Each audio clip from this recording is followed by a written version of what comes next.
day 20.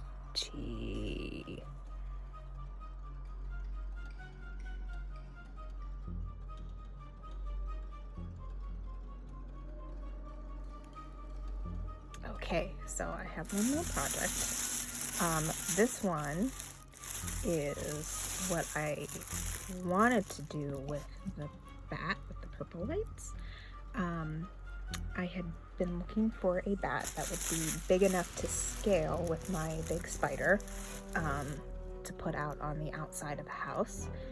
I wanted it to be a little bit bigger than the spider because in real life, bats are typically a little bit bigger than even the big tarantula scary spiders. So I wanted them to be at least similar in size for this part of it. And the largest that I could find, even with spending a lot of money, was that purple bat. And even though it was a little more cartoonish than what I wanted for that, I figured I could make it work. Take the purple lights out, put red lights behind it, do some fabric or whatever. That purple bat over here that I got on Amazon was like $15 for bat. Well, after I had ordered this, I went onto Michael's website. Why I didn't start there to begin with, don't ask me. I think sometimes in my head I think that it's more expensive there, but they always have those amazing 60% off sales for their current season. It's never like the season for before. It's the current season, which is fantastic. Don't ever stop that, please, if you're watching this. But I went onto their website and they had available for curbside pickup a bat that had a 5-foot wingspan, which would be 10 inches longer than my spider, and a 21-inch body, which would be more, what my spider's body is, 8 to 10 inches long, so significantly longer. Sorry, COVID brain, like 11 inches longer if it's a 10-inch spider. But so he's a little bit creepier than I had wanted. His wings are a little bit see-through, but he was only $9. $9 for a 5-foot bat, who I will show you in a minute is extremely detailed. I mean, you can see here, look at these creepy feet. Look at the creepy feet. And so I present to you, don't freak out when you see his face, but the creepiest 5-foot bat that you ever saw. He's got little gemstone eyes. His jaw's a little off, but that's okay. I mean, look at this for $9. And I spread him out last night, and he's definitely from wing to wing 5 feet long. The old felt body there. Look at that. I mean, $9. That other thing was $15. So, he is what we're going to use for my bat that goes on the outside of the house that is to scale with the giant spider and spider web. And the other bat, as you saw, that I had decided to keep the purple lights in, we're going to use him on the porch with some other decorations that are slightly more cartoonish anyway. But yeah, please don't mind my room in the background because, again, in bed for over 2 weeks with COVID. But yeah, so this is my next sitting in bed sewing project, because what I want to do, as you can see, his wings are really actually pretty cool, but it is very see-through. And I want the lights to create that glow behind him. I'm going to have him kind of propped up and flying a little bit, so I want the lights to come up behind him. So again, you can see him similar to the bat. Similar to the spider. Oh my gosh. So what I found was, okay, he was $9 for a 5-foot bat. And then I got this black umbrella at Walmart for like $4. It's a big like golf umbrella, and it was only $4. And so I'm going to take the fabric from this and attach it probably with hot glue, because I'm thinking that might be easier than trying to sew it, but maybe sewing, because the thought of going and getting all my hot glue stuff out is a little overwhelming at the moment. But anyway, I'm gonna attach the this fabric to the wings to make it a little more outdoor durable and to make it thicker so that the lights glow behind it instead of just the individual lights showing through it. And then we're going to take the other strand of lights and attach it to the back and across the wings. And probably figure, again, with the ends, like put the lights there by his face. That I will have to glue because his face is foam. There's no fabric there. But this is my next little project, and I will show you as I go. And hopefully he will turn out just as cool as the spider. I'm pretty excited for all of this. But slow going with my breaks, but at least I feel like I'm doing something instead of nothing. Okay, sir, we're gonna transform you. All right, so to start out, I'm spreading out just one of his wings, because again, we're in my bedroom. You know.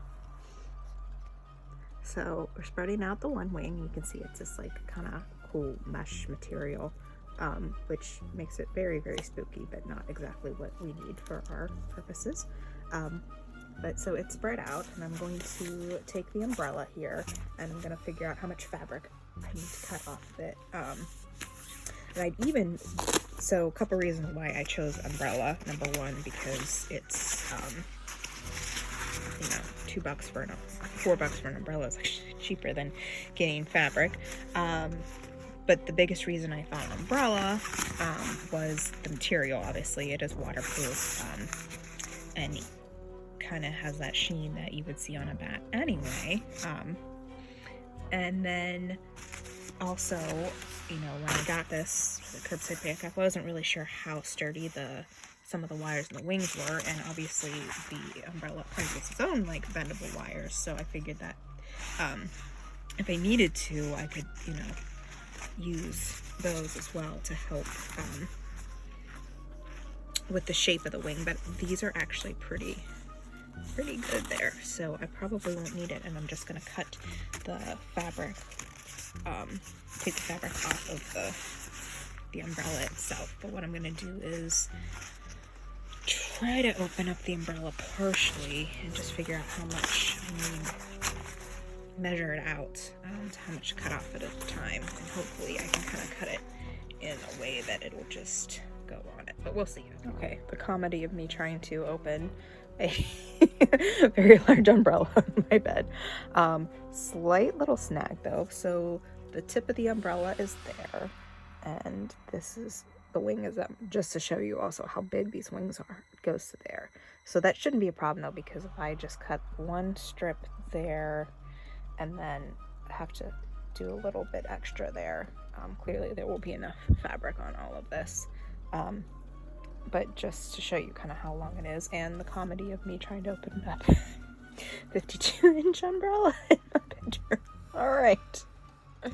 Okay, so I cut 2 panels. I left it attached to it because it made it easier. The umbrella structure kind of acted like an extra set of hands while I was cutting. So I cut on the outside of the hem on 2 different panels to make one attached, and now I'm gonna have to take it off of, probably cut it from there, and then take off the little stitching that attaches it, and see how this fits on my wing. Watching some Izzy's in the background. If you guys watch that show on YouTube, it's amazing. We have a lot in common, which is why my son and I fell in love with them several years ago. Obviously she's into a lot of crafts and things, and I messaged her on Facebook and said, while I'm in COVID, I'm living vicariously through you as you do your huge Halloween display. So have it on in the background while I'm working on my little projects that I can do while I'm sitting in bed and can sit down when I need to rest. And ta-da! We have our first batwing panel cut off of the thing. Please excuse the mess behind the room. Oh my gosh, I'm gonna have to edit the crap out of this. Bat panel, bat panel, bat panel. All right, so as I'm wrapping this over it, I'm thinking,